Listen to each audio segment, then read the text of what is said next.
अतिवृष्टीमुळे कोसळली घराची भिंत, सुदैवाने जीवितहानी नाही. शासनाकडे विनंती, नुकसान भरपाई मिळावी. प्रतिनिधी कैलास राठोड, सहप्रतिनिधी अवधूत राठोड. नमस्कार, मी भाग्यश्री महाराष्ट्र न्यूज 24 लाईव्ह मध्ये आपले स्वागत करते.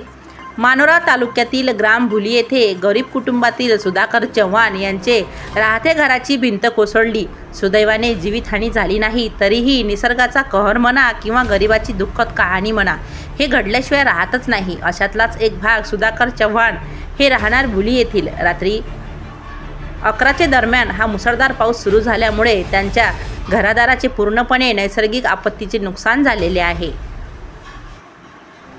महाराष्ट्र न्यूज 24 लाईव्हच्या माध्यमातून प्रतिनिधी अवधूत राठोड व तसेच छायांकनकर्ते कैलास राठोड यांनी त्यांना विचारपूस केली असता त्यांनी सांगितले की अतिपावसामुळे आमच्या घराची ही भिंत पूर्णपणे कोसळलेली असून सुदैवाने जीवितहानी तर झाली नाही, परंतु शासनाने मला याची नुकसान भरपाई करून द्यावी. मला राहावयास घर नाही किंवा माझी परिस्थिती अत्यंत हलाखीची असल्यामुळे आता मी हे घर कसे उभे करणार, अशी त्यांची समस्या आहे. त्यासाठी जाणून घेऊया महाराष्ट्र न्यूज 24 लाईव्हच्या माध्यमातून. महाराष्ट्र न्यूज 24 लाईव्हकरिता प्रतिनिधी अवधूत राठोड, सहकारी प्रतिनिधी कैलास राठोड तसेच मी भाग्यश्री आपली रजा घेते. भेटूया पुढील बातमी सत्रात. नमस्कार. नाव काय सर आपलं? सुधाकर केसर चव्हाण. सुधाकर केसर चव्हाण. गावाचं नाव सर? भुली, तालुका मानोरा, वाशिम जिल्हा.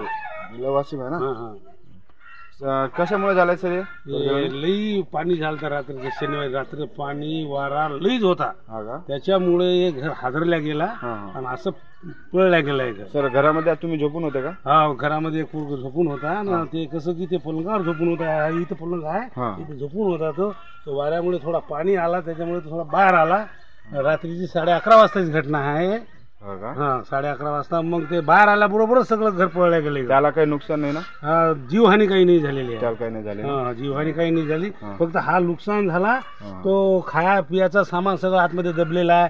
फ्रीज जॅम फुटलेला आहे. ते ड्रेसिंग आरसा, पलंग वगैरे, खायचा अनाज सगळं फुटलेलं आहे. भांडे गिंडे सगळे फुटले, सगळे दबलेलं आहे ना. बघा ना तिकडं कसं आहे ते.